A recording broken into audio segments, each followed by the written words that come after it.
Hey guys, what's up? Ano Sean Winnie today? Tara, pag-usapan natin itong naging komentaryo, naging statement rather, ni Kong Rog at saka ni Kong Adjong about sa TRICOM. Actually, tatlo naman tong tatlong part ng, tatlo tong naging question about sa kanila sa TRICOM.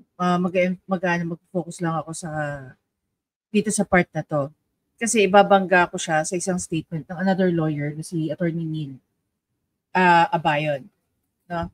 Para mas lalo niyo maintindihan where we are coming from. Bakit imbis na pumunta kami sa first invitation, okay, ang ginawa ng mga vloggers is nag-file ng petition sa Supreme Court. Okay? Just to debunk yung sinasabi dito ni Gutierrez rather. Tara, panoorin natin and magre-react tayo.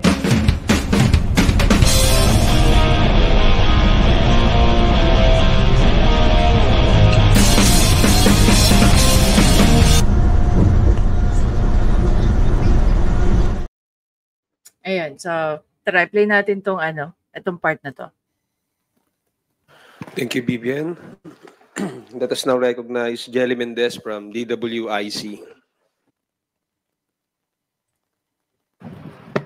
Sir, balikan ko lang po yung sa TRICOM po na gagawin bukas.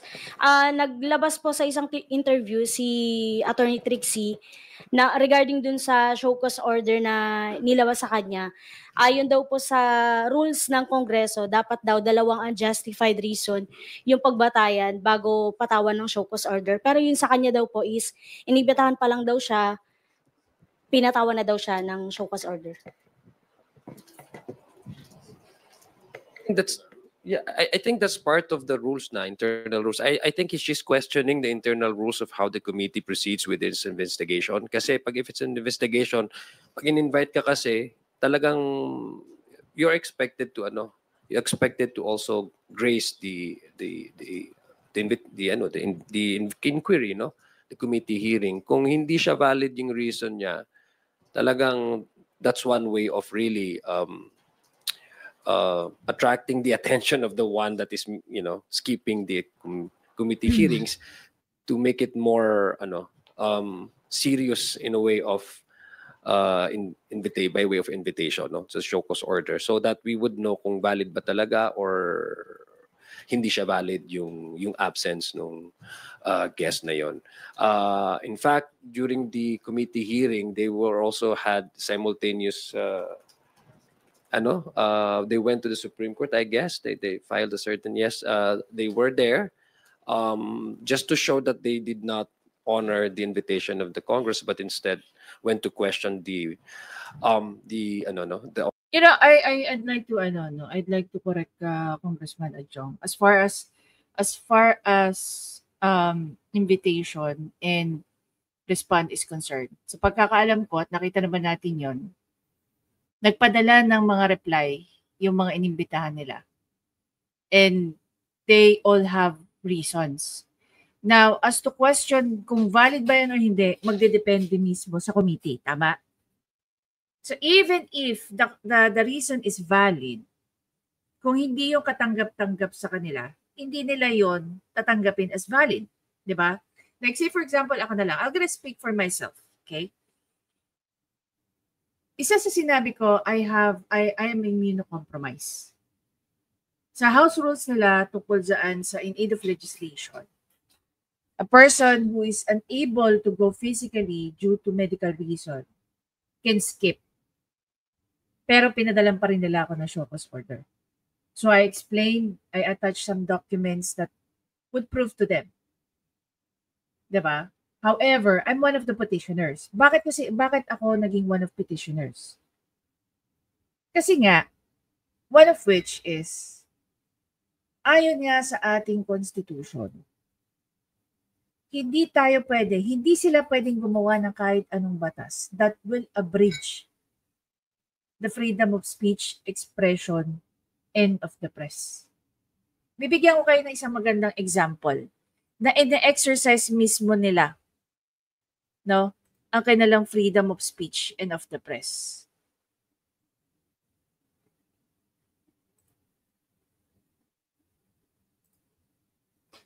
Ito, yung sabi ni Asidre. Ito, nakuha ko lang to sa sa disclaimer, nakuha ko lang po to sa Twitter. Okay? Hindi po ako original na nag-post niyan. Anyway, sabi dito ni Asidre, hindi malayo na she will harm the president. Napakarami ng pwedeng mangyari sa 5 buwan sa pagkakaantala ng Senate trial. Hindi malayo na she will harm the president. She has already demonstrated that she is capable of. If we continue to delay justice, we may be placing our commander-in-chief in serious danger. So anong ini-insinuate dito ni Asidre? Siya yung nag-i-insinuate dito na may planong masama si VP Sara kay Bangag. He is exercising his freedom of speech. Pero for him to say this, VP Sara can run after him. Diba? Kayo ba, taga dyan sa loob ng House of Representatives? Can you actually, diba, go after one of your own? Balik tayo sa sinasabi nila rito. Authority of the committee to conduct this investigation. So I guess that's where the committee TRICOM is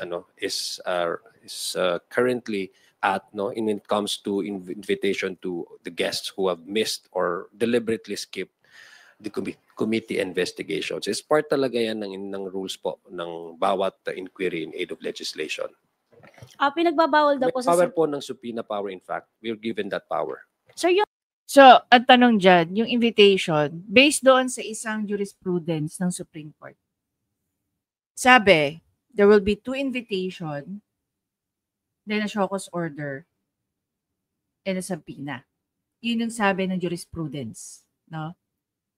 Ang ginawa nila, they send an invitation, then they send a show cause order, and then they send an invitation.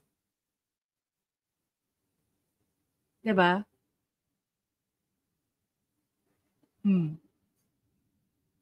Yung mga tao naka-receive, marami pong mga taong hindi naka-receive. Like halimbawa, Kokolokoy, he was not able to receive. Whether an invitation or show cause order. Pero fina-flash yung pangalan niya ron. So sinong pinanggagalingan? Yun nga yung tanong natin eh. You want us to attend yan sinasabi nyo. Pero kayo mismo, hindi nyo masabi sa sambayanan na itong mga taong to ay napadalahan nyo ng invitation. First and foremost, parang ang dami-daming malalaking tawag dito, malalaking content creator, malalaki ang channel, but we don't see their names. Dito na lang sa YouTube ilan lang ba followers ko? 49. Ilan lang ba nanonood sa akin? Maswerte na nga ako if I hit 10,000 in 24 hours of views eh. Pero bakit ako naging interest nila? Yun yung question ko eh. What do they have against me? Alam mo kung ano pa yung masama dyan? Yung mga taong inimbita ko nun nila, no? If we're coming from dyan sa sinasabi ni Ace Barbers, yung mga iniimbitad nila, puno, mga narco-vloggers, tumatanggap ng pera from Pogo. Hindi ba nila alam na they're putting our lives in danger too? Anong tanong ni Ali Soto sa kanya? Meron po ba kayong pinangahawakan against dito sa mga taong to? Ano sabi ni Barbers? Everything is mere speculation. That's how crazy it is. Nagpapatawag kayo ng TRICOM to work with us para magkaroon ng framework, magkaroon ng regulation, which is outright unconstitutional, which will be explained by Attorney Neil later on. Kung bakit may pinanggagalingan kami. Imagine mo, ipapatawag ka palalabasin sa media na itong mga pinatawag na to, may involvement sa mga narco-vlog, may involvement or tumatanggap ng bayad by mere speculation. Kung kaya nilang gawin to sa amin, how much more sa inyo? Pero yung sila yung nagsasalita, which is in against, diba? Wala lang. Sasabihin nila, isisigaw nila, pinapractice nila ang kanilang freedom of speech, expression, and of the press. Pero gusto nilang i-regulate yung mga tao nagsasalita sa social media.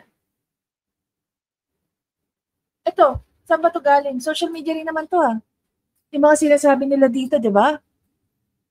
Ako, I'm one with them. Okay? I'm one with them na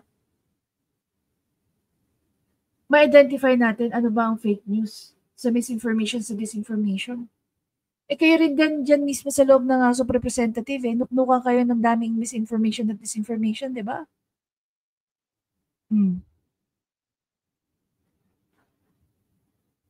Gaya nitong sinabi niya, ni Rog. Yung regarding po sa regulatory framework, pinagbabawal daw po nagmawa ng ganito sa saligang batas, and labag daw po sa mga social media personalities, and tinatapakan daw po nito yung malayang pamamahayag. Before that, ma'am, parang na-excite. Di pa ako nakasagot sa first question. Balikan ko lang. Ito, interesting itong sagot dito ni Roger Rodriguez. Po, Gutierrez. sa tingin ko po, yung based on the rules, that would depend. Minsan po yung committee may special rules. Yun yung problema natin. Nagpadala kayo ng attachment stating that the rules of aid of legislation will be found sa website ng House of Representatives. So, anong susundin namin? Diba? Meron pala kayong special rules Bakit hindi nyo kami i-inform? We are not well informed of your other special rules. Diba? Na magpapadala kayo ng invitation, tapos isasabpinan nyo agad.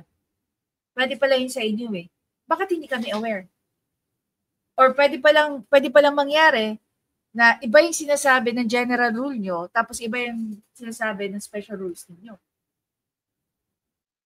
So ano ba dapat nating sundin? Di ba dapat, kung sakali meron kayong special rules within your committee, di ba well-informed din dapat kami? We are not well-informed. Na after the first invitation, magpapa-showcause order kayo, tapos magpapa-invitation pala kayo ulit.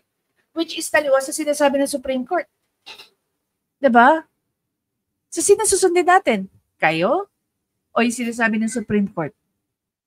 Akala ko ba nobody's above the law? Paano susundin? Paano kami makakasunod kung hindi naman pala rin kami well-informed? Na meron pala per committee may special rules din.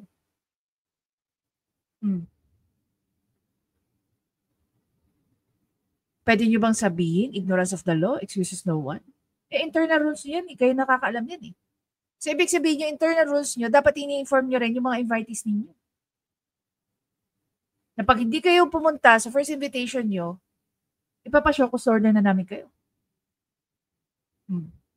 Ako personally, nag-send ako ng showcause order, ginastify ko kung bakit hindi ako makapunta, and yet pinadala nyo pa rin ako ng second invitation. If it's part of the process, then sasagutin ko pa rin naman yun. Not because we did not attend. As far as most of us is concerned. Lahat po ng sumagot, ibig sabihin, doon sa first invitation, nakatanggap sila. We all have valid different reasons. Okay? Ngayon, kung lumapit kami sa Supreme Court, because we also have valid reasons why we have to do that. I-explain din niya ng isang abogado na si Attorney Neil. Hindi yan something na, okay, we just want to run away from you. Kahit naman kami, biktima rin naman kami ng fake news yung pagpapatawag niyo sa amin. Paano niyo kami na-qualify? By numbers? Dahil meron lang nagsabi sa inyo na, ito, patawag mo yan. Dahil meron lang nagsabi na, fake news peddler yan. Diba? Paano nyo na-qualify yung mga tao? By number of subscribers? By number of views? Para ano lang naman yan eh. Yung number of followers mo, that it will not translate you to number of voters. Yung number of subscribers namin, that doesn't translate to a number of views. Like right now, I have 49,000 subscribers here in YouTube. Makikita mo ba 49,000 yung nakikita ko na nag-view sa akin? Hindi. 5,000, 4,000. Punta natin si Raffy Tulfo. Ilang milyon ba ang subscriber niyan? Maabot ba siya sa ganung kalaki? Sa ganung karami?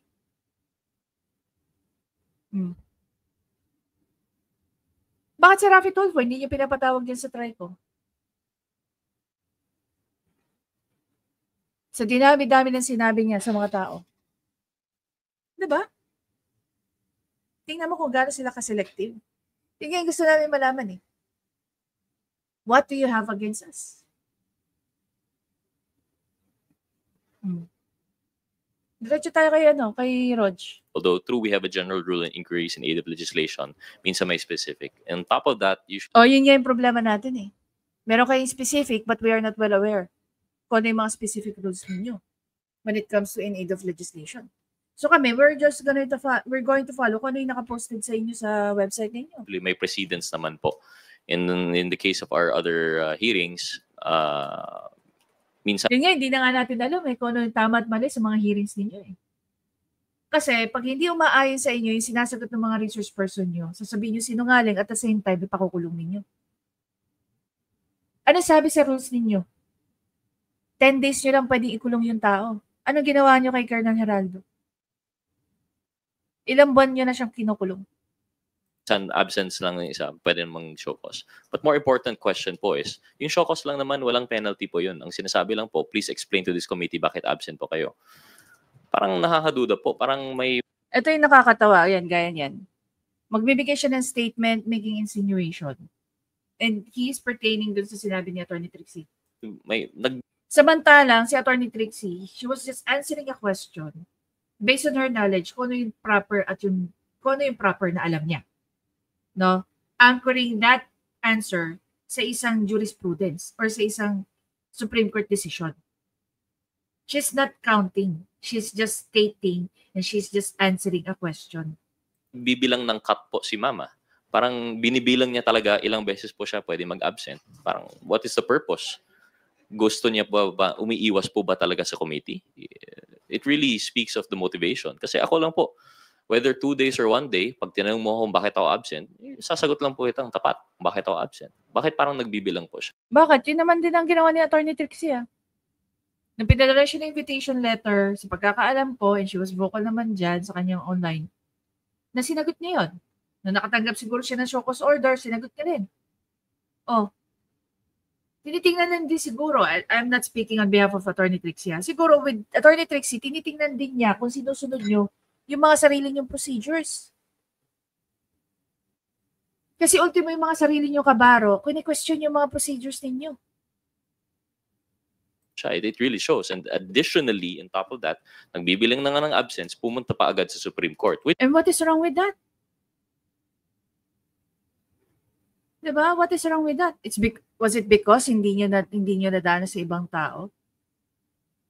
Yung ginawa nyo kay Atty. Zulaika, pwede rin naman siya pumunta ng Supreme Court. A question niya, bakit hindi niya ginawa? Diba? Which is a bigger question. Wala pa ngang, I think, justiciable. No, it's not bigger question. There's no cause of action. Pumunta na agad sa Supreme Court. Invitation pa lang po. Tumakbo na po sa Supreme Court. Ayun nga, invitation O tingnan natin yung sagot dito ni Atty. Maganda tong sinabi dito ni Atty. Neil Abayan Bagong nangyari sa akin. So, bagong ligo lang po ako kaya medyo nag-iba po yung itsura natin. Pero anyway, ngayon po papag-usapan natin yung TRICOM hearing sa Congress kung saan pinatawag po nila yung 40 plus vloggers. Okay? So, yung discussion po natin today will involve one of our fundamental rights or our fundamental rights po. Specifically, the freedom of speech and the freedom of expression under the Bill of Rights of the 1987 Philippine Constitution.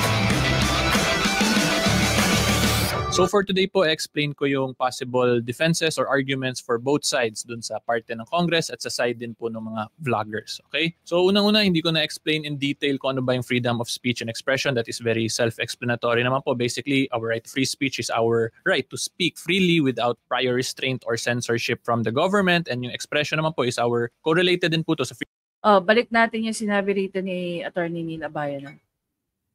Pakinggan niyo mabuti. Without prior restraint.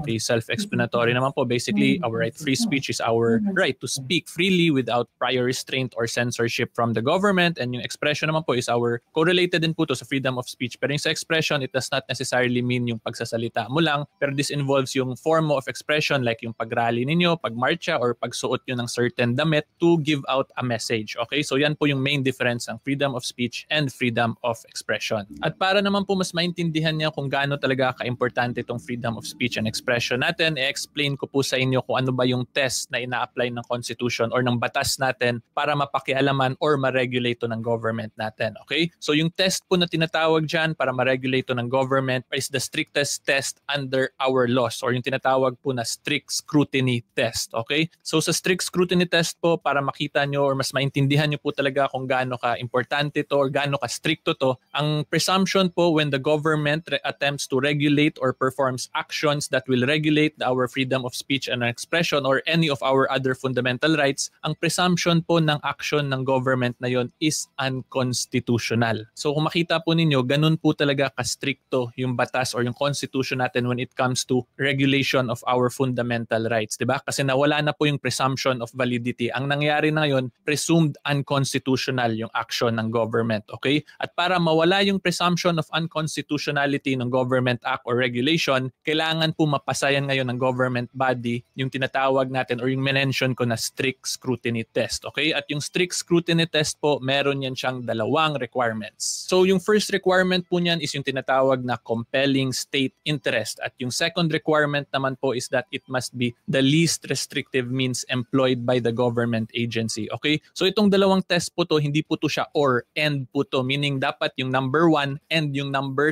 2 makomply fully at strictly ng government in order for the presumption of unconstitutionality is mawala at makonsider as constitutional and valid yung action nila. Okay? So ulitin ko po, pag hindi po maipasad yung dalawang requirements na yun ng batas natin, which is yung compelling state interest and yung least restrictive means employed, the presumption of unconstitutionality will remain po and therefore invalid po or unconstitutional yung government act and or regulation. So yung first requirement, which is the compelling state interest, in Tagalog, yung easiest way para ma-explain ko po to is parang meron talagang grabe or katakot-takot na interest na gustong protektahan against yung government, kaya nila nire-regulate or pinapakialaman yung free speech or freedom of expression ng mga tao. Okay? So yan po yan. Pangalawa naman, yung least restrictive means, ibig sabihin yan is yung ginawa nilang government action or regulation, yun yung pinaka mababang way para ma-regulate or mapakialaman yung freedom of speech and expression ng mga tao. So ngayon, i-apply na po natin siya sa nangyaring discussion or sa hearing ng TRICOM ng Congress. Okay, so before po tayo mag-proceed sa next question, kung nandyan pa po kayo nanonood at nag-enjoy kayo sa video ko so far, kung nasa YouTube po kayo, huwag nyo kalimutan mag-subscribe.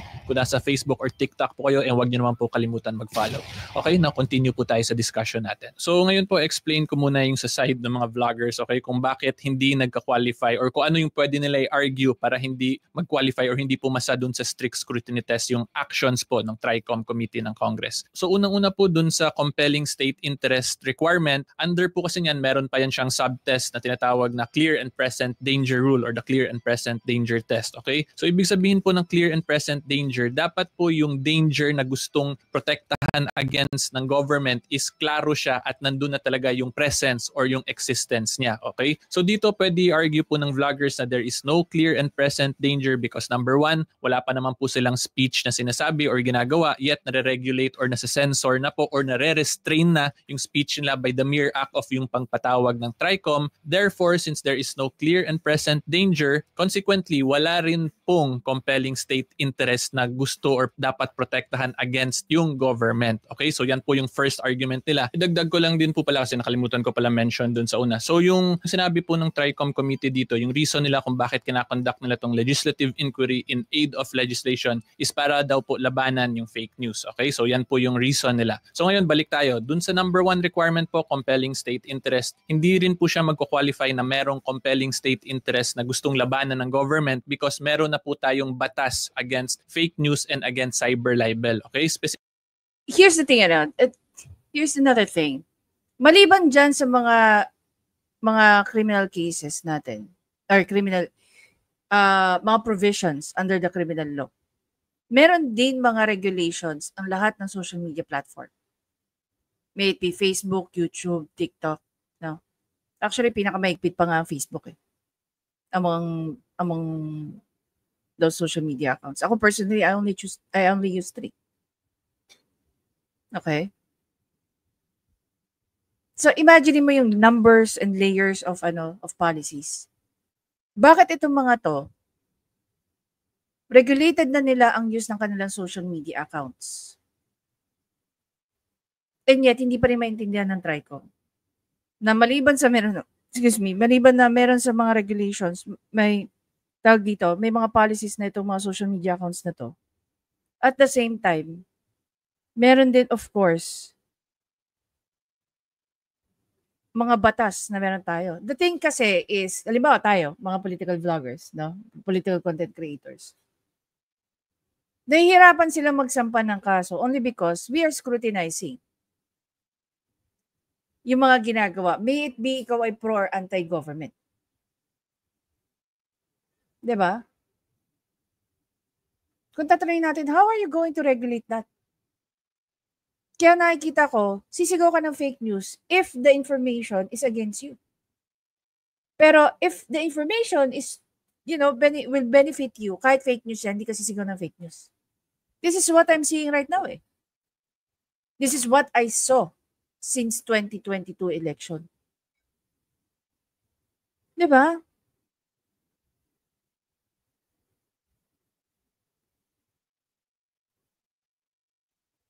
Do you get the point? Pag favorable sa iyo yung sinasabi ng tao, hindi ka sisigaw ng fake news kahit fake news. Bigyan ko kayo ng isang example. Hanapin natin yung sinabi ni Bongit.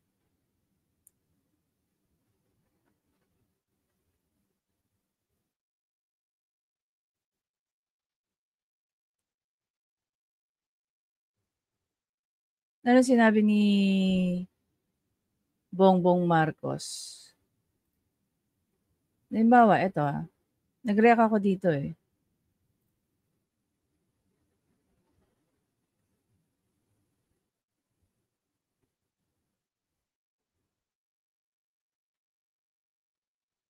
Punta tayo dito.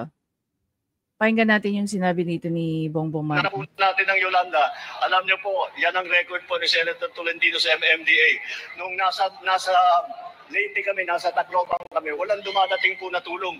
Ang unang dumating na tulong ay galing kay Senator Tolentino ng MMDA.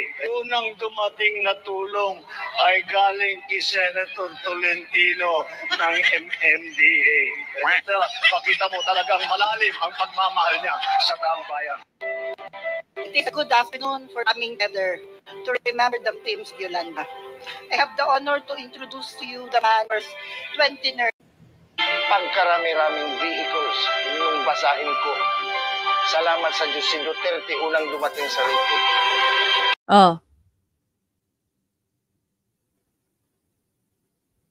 Partly I will agree with Trico. We really need to stop. No? We need to make an end. Ultimo yung presidente. Spreading false information. Diba? Balik tayo kay Attorney Neil. Specifically, Article 154 po yan ng Revised Penal Code, and then yung mga libel or defamation provisions din under our Revised Penal Code. Tapos, under naman po the Cybercrime Prevention Act, meron din pong provision doon na crimes committed under the Revised Penal Code or under special penal laws that is committed via digital means shall be also penalized. Okay? Therefore, yung pagpakalat po ng fake news online via digital means at yung pagsabi or paggawa ng mga libelous statements online is already penalized po under our laws. Consequently, wala pong compelling state interest kasi meron na tayong batas na nagpoprotekta against those dangers na sinasabi nilang gusto nila labanan. Okay, so yan po yung pangalawang reason bakit hindi nagko-qualify under dun sa first requirement. Okay, ngayon punta naman po tayo sa second requirement, which is the least restrictive means employed. So dito po sa number 2 requirement natin, hindi rin po nagko-qualify yung acts of Congress because yun nga po, meron na tayong batas against fake news and meron na rin tayong batas against cyber libel or libel in general. Therefore, kung gusto talaga protektahan ng Congress or i-regulate ng Congress yung actions, yung freedom of speech and freedom of expression ng vloggers against fake news, ang proper remedy po or the least restrictive means na dapat ginawa dito ng mga congressman is kasuhan po directly na for fake news peddling or for the commission of libel and or cyber libel. Yun po yung least restrictive mean. Kasi pag dito po, ipatawag pa nila, mag-legislate pa sila, yun nga po, magkakaroon ng prior restraint and censorship in relation dun sa right to free speech and freedom of expression. Therefore, taking into consideration everything that I have discussed, pwede po talagang questionin dito ng mga vloggers na hindi po masa sa strict scrutiny test yung pagpatawag ng legislative inquiry in aid of legislation ng mga congressman para labanan ang fake news. Okay? So ngayon, punta naman po tayo sa side ng Congress. Of course, yung unang-unang magiging defense dyan and argument ng Congress kung bakit nagagawa nila tong legislative inquiry in aid of legislation is because yung power po nilang ganon is a constitutional power po nila, a constitutional mandate. Nasa constitution po talaga natin yan. Therefore, they can say na they can conduct this legislative inquiry in aid of legislation to legislate laws against fake news po. Okay? So yan yung first silang argument. Ngayon, punta naman po tayo sa strict scrutiny test, yung kailangan nilang malampasan or maipasa. Okay? So yung first po natin is the compelling state interest kung saan under niyan meron pong clear and present danger requirement. So dito pwede po i-argue ng Congress is that merong compelling state interest and a clear and present danger considering meron na pong libelous statements na sinabi yung ibang vloggers dito na pinatawag nila. Okay, so yan po yung pwede nilang maging argument. Ngayon punta naman po tayo sa number 2, yung least restrictive means. So dito po pwede argue ng Congress na yung pagpatawag nila ng legislative inquiry is the least restrictive means employed considering pwede nila sabihin na yung cyber libel laws or yung fake news laws natin ngayon is mahina or weak or kulang yung provision. So yan po yung pwede nilang maging argument. Okay? So yan po yung maging side naman sa side ng Congress. So sa Congress, very straightforward and basic lang po laging explanation natin kasi meron naman po yan sila talagang constitutional mandate to conduct legislative inquiries in aid of legislation. Therefore, pwede po talaga nila gawin yan. Tapos yung mangyayari na lang po talaga dyan, yung actual legal issue na lang dito is kung pasado ba sila dun sa test at yung magde-decide naman po talaga niyan at the end of the day kung pasado sila sa strict scrutiny test is none other than the courts po or specifically dito sa Supreme Court kasi nag-file na po yung mga vloggers. Okay? So in conclusion po ako, yung professional assessment ko dito is mas malakas yung argument nung side nung vloggers po because yung batas po talaga natin, yung constitution natin and numerous decided cases of the Supreme Court natin po talaga leans heavily towards the protection of free speech and freedom of expression. Kaya po mas madami akong nasabing defenses din dun sa side ng vloggers because based on jurisprudence po natin, mas madami po talagang defenses and or arguments yung mga lumalaban against the regulation of freedom of speech and expression. So this is going to be another very interesting case po kasi nag-file na yung mga vloggers sa Supreme Court. So ngayon, antayin po natin kung ano yung magiging action ng Supreme Court. Yung i-determine po dito actually ng Supreme Court talaga is kung whether or not magko-constitute ba as prior restraint and or censorship yung pagpatawag ng TRICOM committee dun sa mga vloggers. Okay, so hopefully klaro yun guys. If you like legal educational videos, Okay, hopefully klaro din, no, para sa mga taga-TRICOM. Again, ako personally, or most of us, if not all, okay, una lilinawin ko lang that lahat ng pinatawag nila, okay, lahat ng pinatawag nila, hindi po kami grupo. Ginagawa lang kaming grupo ng TRICOM. Okay, I'm friends with Coco Locoy, I'm friends with Ma'am Joey. First time ko lang na-meet yan sila KLC, sila ano, I'm a fan. I'm just a fan of these people. But because of the TRICOM, na-meet ko sila personally. 'Di ba? Magkakaiba po kami ng mga ng ways namin to put our opinion. I know there are people who are better than me, definitely. That is why I am, I'm one of their followers. So, hindi ko maintindihan saan nanggagaling yung sinasabi nilang grupo kami. And everything naman sinabi ni Ace Barbers dun sa interview niya kay Alice Soto, everything is just their speculation. Pero pinapalabas nila sa taong bayan na grupo kami, na bayad kami. na mga narco vloggers kami. It's always easy to make an accusation without having anything. So, saan kami nag-resort? Naghanap kami ng legal remedies namin. Tapos na nakakatawa dyan, palalabasin pa na, alam mo yun, na kumikita ka na malaki. In truth, we're receiving help. Tumatanggap kami ng libreng tulong. Kasi wala kaming pambayad. Diba? Yung legal service na binibigay ni Spoke Sari Roque, that's free. Bakit niya kami bibigyan? Bakit niya kami tinutulungan? Kasi dinadanas niya rin eh. And not only that,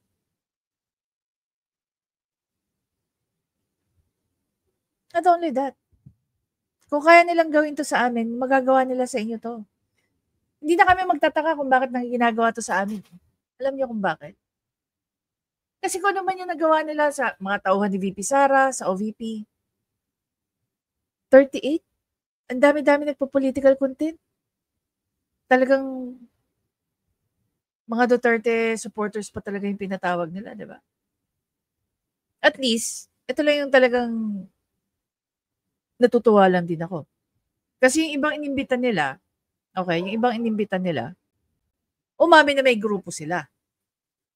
Umamin na meron silang tawag dito, mga tao. Kami, solo-solo kami. Oh, lagi naman niyo ako nakikita sa loob ng kwarto. Nakita niyo ba akong lumabas? Nakita niyo ba ako nag-vlog sa labas?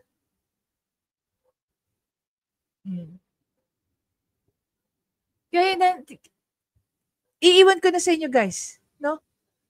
Yung 38 na tao na pinatawag nila. Paano ba kami? Magkakasama ba kami nagvo-vlog? Nakikita niyo ba kami na nagvo-vlog sa labas? Karamihan sa amin nasa loob ng bahay. No? Pag nakikita ko naka-live si Ma'am Zoe, tapos nagpapakit siya, nagjo-join ako.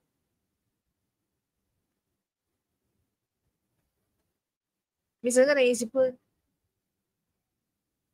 si Attorney Trixie, pagpapanoorin mo nga siya, she's even one of those people na dinidiscourage niya yung mga tao sa mga mali. Lahat ng sinasabi niya, naka-anchor sa mga batas. She's trying to educate all of us based sa law. It's not just based on her opinion. Even itong si Attorney Neil.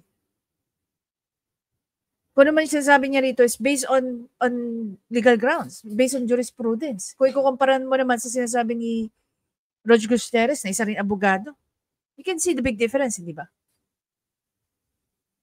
Doon ka lang makikita mo na kung ano ba motibo ng TRICOM.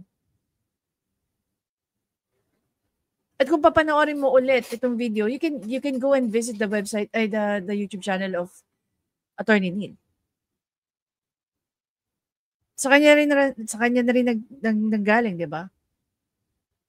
Marami ng jurisprudence na inaano ng Supreme Court. Pinoprotektahan ng Supreme Court ang Article 3, Section 4.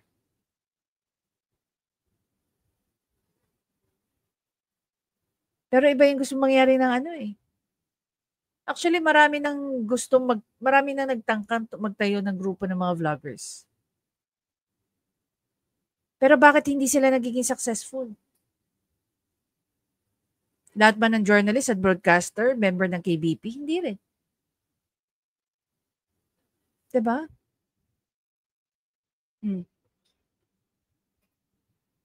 Kasi sabihin ni, binibenta. Ako personally, I don't. To most of the people that I know, hindi rin. Sabi nga ni Ma'am Joey, kaya niya kumain ng talbos ng kamote at saka tuyo. Doon ako believe sa paninindigan ni Ma'am Joey. Yung mga literal na pinagsisigawan nilang bayad sila, bakit hindi yun pinapatawag?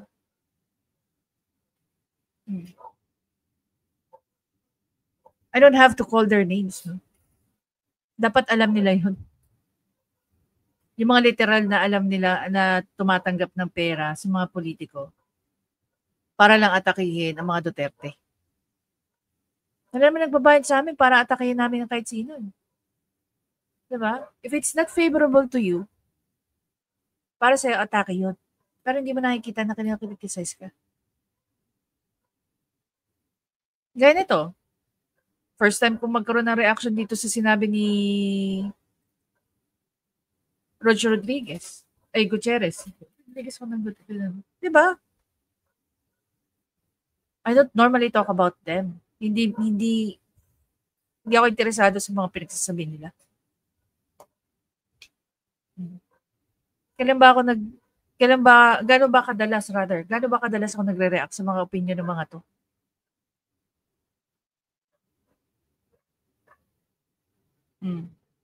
Diba? Now you can see the difference. Kung anong motibo ng isang TRICOM based on opinion and based on legal grounds. Kaya kung lumapit man kami sa sa Supreme Court, because kini-question na namin yung mismong intention ng TRICOM. Because for us, for you to create a law or to propose a bill, no, that will be unconstitutional. Di ba dapat questionin mo na agad yun? Pinagbabawal ngayon prior restraint at saka censorship eh. If you're talking about or you're criticizing the government eh. Yun yung gusto nilang gawin eh. Parang ano lang yan guys, yung MOOE, liquidation by certification. Hindi nila yung tatanggalin kasi beneficial yun sa kanila eh. Pag ginawa ba nila ito, hindi rin ba sila tatamaan sa mga ginagawa nilang batas? Sila ba naiisip nila yun? Diba? Wag lang social media. Wag lang social media personality. I don't even see myself as a social media personality.